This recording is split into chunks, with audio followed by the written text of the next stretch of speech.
कृषी उत्पन्न बाजार समिती बार्शी याची मतदार प्रारूप यादी जी प्रसिद्ध झाली होती त्या प्रारूप यादीमध्ये प्रामुख्याने आम्ही हमाल तोलार आणि व्यापारी या दोन मतदारसंघामध्ये त्याचबरोबर काही सोसायटी मतदारसंघामध्ये नावं चुकल्याच्या वगैरे हरकती दाखल केलेल्या आहेत। या ठिकाणी महाविकास आघाडी म्हणून आदरणीय सुपलसाहेब, आदरणीय विश्वासभाऊ, आदरणीय जीवनदत्त आरगडे आणि सर्व आमची टीम उपस्थित आहे।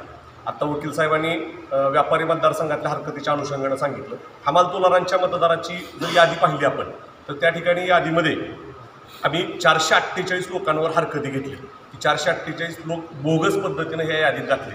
आता ह्या यादीत घातलेल्या लोकांचं जर त्या ठिकाणी आपण अवलोकन केलं तर आपल्याला लक्षात येईल की प्रत्यक्षात हे हमाल आहेत का। गावामध्ये स्टार्चचे कपडे घालून बुलेटवर हिंडणारे लोक या हमालांच्या यादीत आहेत। त्याचबरोबर बार्शी तालुक्यात कमी पडतात की काय म्हणून परांडा तालुक्यातल्या 70% लोकांचा यामध्ये समावेश केला आहे। सांगण्यामागचं तात्पर्य असं आहे, कदाचित नेतृत्वाचा त्या तालुक्यातल्या त्यांच्या कार्यकर्त्यांवर देखील विश्वास नसावा म्हणून करता त्यांनी परांडा तालुक्यातले स्वतःचे नात्यागोत्यातले लोक, वतावळ्यातले लोक असे यादीमध्ये समाविष्ट केले।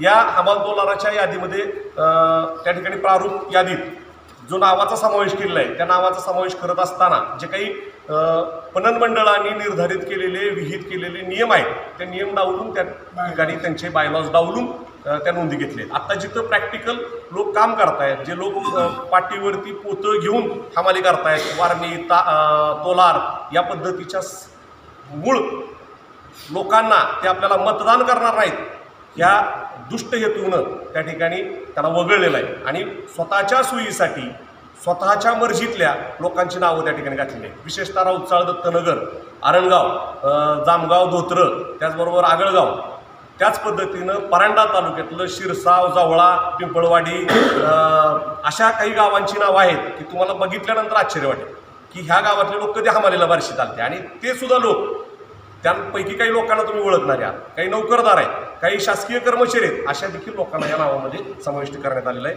वास्तविक आता हे लायसन घेत असताना माथडी बोर्डाकडे त्याची नोंद असणं अपेक्षित असतं, ती नोंद त्या ठिकाणी घेतलेली नाही आहे। त्या नोंदीबरोबरच प्रत्यक्षात त्यांना जे काही व्यवहार होतात हे आर्थिक व्यवहार हमाली तोलारीच्या संदर्भातले त्या संदर्भातले कुठलंही व्यवहार त्यांच्या नावचे नाही आहेत, फक्त बोगस नावं घालायची म्हणून ते नावं घातलेत। अधिकृतपणे आम्ही त्याच्या संदर्भातली तक्रार आदरणीय दिलीपरावजी सुपलसाहेब यांनी स्वतः दाखल केलेली आहे।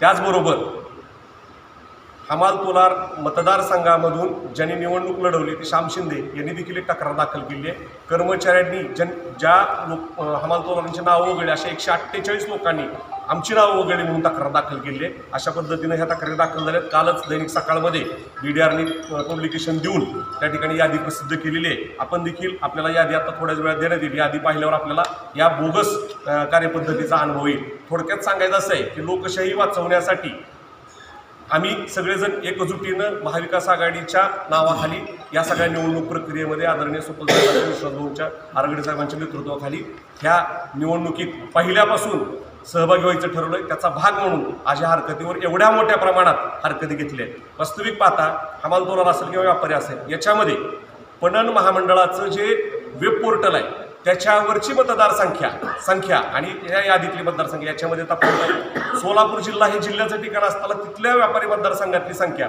आणि बार्शीची संख्या याच्यामध्ये मोठी तफावत आहे। सोलापूरपेक्षा बार्शीत जास्त व्यापारी दाखवले आणि हमाल सुद्धा। सांगण्यामागचं तात्पर्य असं आहे की बोगस करत असताना देखील कदाचित नेतृत्वाला असा अंदाज असावा की आपल्याला आपण घातलेली नावं देखील मतदान करतील का नाही म्हणून त्यांनी नातेवाईकांचा नावामध्ये समावेश केला आहे। मोठ्या प्रमाणात त्यांची नातेवाईक आहेत, विशेषतः परांडा तालुक्यातल्या नातेवाईकांवर जास्त भरोसा ठेवून नावं घातलेली आहे।